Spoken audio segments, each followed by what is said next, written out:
Selamat datang di channel Takdo hidup tidak kusangka. Kalau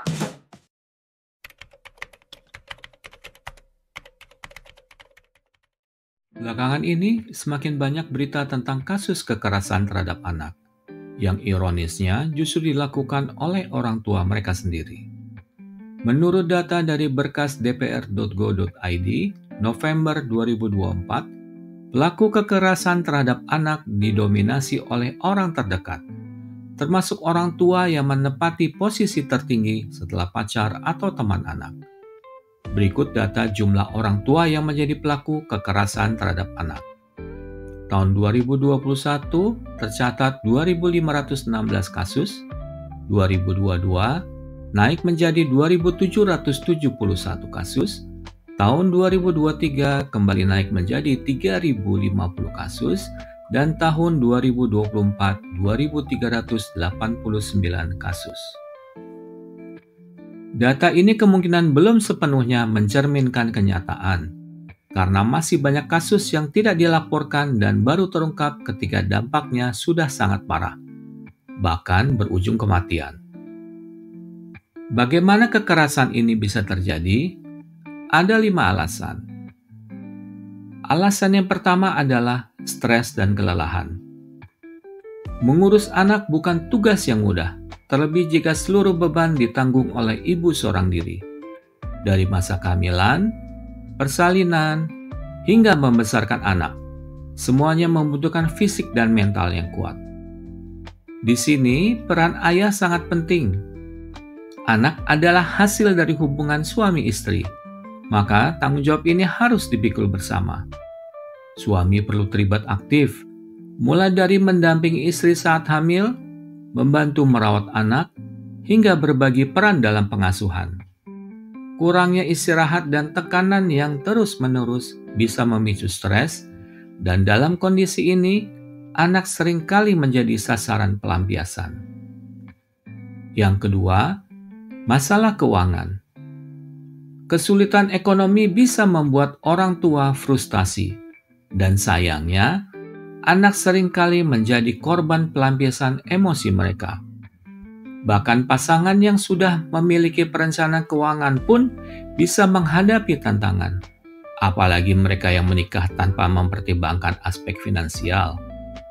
Pernikahan bukan hanya tentang akad dan pesta. Jika ingin memiliki anak, perlu ada perencanaan keuangan yang matang agar anak lahir dalam kondisi orang tua yang siap. Alasan ketiga adalah ketidakharmonisan rumah tangga. Pertengkaran antara suami dan istri seringkali berdampak pada anak. Saat emosi memuncak, anak tidak bersalah bisa menjadi sasaran kemarahan. Lebih dari 54% alasan perceraian dari tahun 2021 sampai dengan 2023 penyebabnya adalah perselisihan dan pertengkaran yang terus-menerus. Pertengkaran terus-menerus dalam rumah tangga menciptakan lingkungan penuh stres, yang dapat membuat orang tua melampiaskan frustasi kepada anak. Konflik berkepanjangan juga sering menyebabkan pengabaian emosional dan kekerasan dalam pola asuh, meningkatkan risiko anak menjadi korban kekerasan. Anak adalah individu yang harus dilindungi, bukan tempat melampiaskan amarah. Kurangnya ilmu pengetahuan. Masih banyak orang tua yang percaya bahwa mendisiplinkan anak harus dilakukan dengan kekerasan. Padahal, pola asuh yang baik bisa dipelajari. Sayangnya, banyak pasangan yang menikah tanpa bekal ilmu pengasuhan yang cukup. Pendidikan pranikah seharusnya tidak hanya membahas hubungan suami istri, tetapi juga bagaimana cara mendidik dan mengasuh anak dengan baik. Pada tahun 2024, 49,58% perempuan di Indonesia menikah pertama kali pada usia 19-24 tahun. Hampir 50%, dan Indonesia menempati peringkat keempat kasus pernikahan anak di dunia Salah satu dampak pernikahan dini adalah dapat mempengaruhi pola pengasuhan anak. Kami akan membahas hal ini lebih dalam di video berikutnya, Bahasa Kasih Anak. Pastikan untuk subscribe agar tidak ketinggalan. Pengalaman kekerasan di masa lalu. Banyak orang tua yang mengalami kekerasan di masa kecil tanpa sadar mengulang pola yang sama pada anak mereka. Mereka mungkin berpikir, saya dulu juga dididik seperti ini dan baik-baik saja. Padahal luka itu masih ada dan diwariskan ke generasi berikutnya.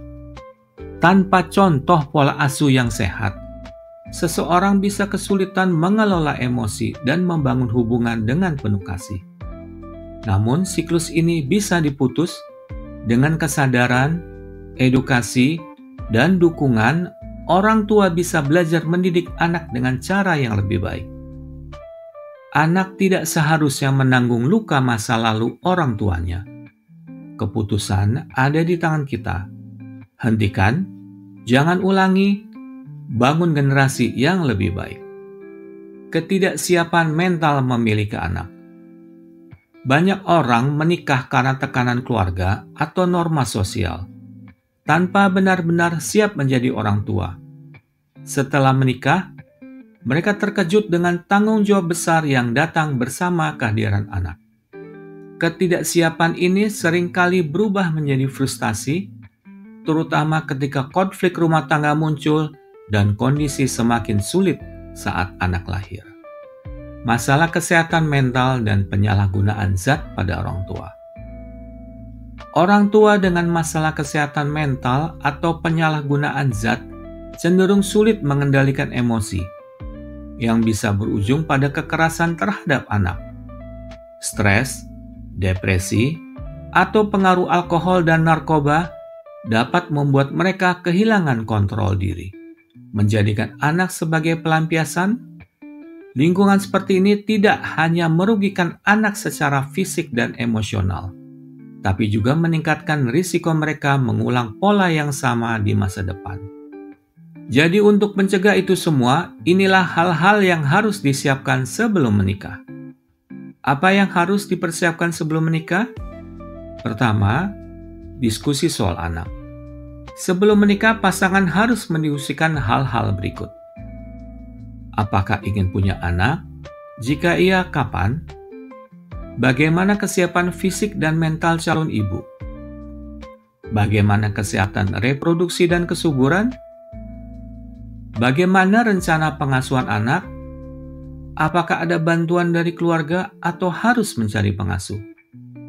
Apakah kondisi rumah sudah siap untuk anak? Yang kedua, kesiapan mental emosi. Menikah bukan hanya soal cinta, tetapi juga kesabaran dan tanggung jawab. Pernikahan menghubungkan dua individu dengan karakter yang berbeda, dan setelah anak lahir, tanggung jawab semakin besar. Stres, kelelahan, dan konflik rumah tangga bisa terjadi, tapi jangan sampai anak menjadi korban pelampiasan. Oleh karena itu, kesiapan mental dan kerjasama pasangan sangat penting. Perencanaan keuangan. Tidak perlu kaya, tapi memiliki perencanaan keuangan yang matang adalah hal wajib. Alokasi dana harus mencakup pemeriksaan kehamilan dan persalinan, vaksinasi anak, biaya kesehatan, dan pendidikan anak. Anak bukan sekedar lahir dan bisa bertahan sendiri. Mereka membutuhkan makanan, pakaian, pendidikan, dan kesehatan. Semuanya membutuhkan biaya. Jika Anda ingin berkonsultasi tentang kesiapan memiliki anak, berikut beberapa tempat yang bisa dikunjungi. Puskesmas, Kemen PPPA, LSM, dokter kandungan, psikolog, atau konselor. Topik konsultasi meliputi kesehatan reproduksi, kesiapan mental, finansial, serta pengasuhan anak. Lantas bagaimana jika sudah punya anak? Yang pertama, pahami perkembangan anak. Bayi menangis bukan karena manja, tetapi karena itu cara mereka berkomunikasi. Anak tantrum bukan karena nakal, tetapi karena mereka belum bisa mengontrol emosi. Orang tua seharusnya bertindak dewasa menghadapi anak-anak yang masih membutuhkan bimbingan. Kesabaran dan keikhlasan dalam mengasuh anak adalah kunci utama. Kedua, terapkan pola asuh positif. Jangan memukul atau membentak, tegas, tetapi tetap dengan kasih sayang. Disiplin yang dilakukan dengan kasih sayang lebih efektif dibandingkan kekerasan. Ingatlah, pandangan sedih anak setelah dibentak bisa membekas dalam ingatan mereka. Para orang tua juga perlu menjaga kesehatan dan mentalnya. Orang tua juga manusia. Jangan malu meminta bantuan jika merasa kewalahan.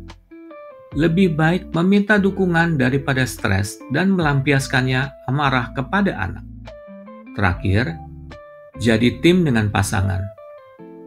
Mengasuh anak bukan tugas satu orang saja. Diskusikan pembagian tugas dengan pasangan, termasuk dalam mengurus rumah tangga dan keuangan keluarga. Menikah bukan hanya tentang cinta dan pesta, tetapi juga tanggung jawab besar. Jika ingin memiliki anak, pastikan kesiapan mental, emosional, dan finansial sudah matang. Lebih baik menunda memiliki anak daripada melahirkan mereka dalam kondisi orang tua yang tidak siap. Sebab anak bukan hanya sekedar kehadiran saja, tetapi amanah yang harus dijaga dengan baik. Terima kasih sudah menonton. Jangan biarkan hidup kita semua kusut. Terus ikuti kami untuk lebih banyak tips kehidupan yang simple. Jangan lupa like, subscribe, dan share untuk konten sederhana lainnya. Sampai ketemu lagi.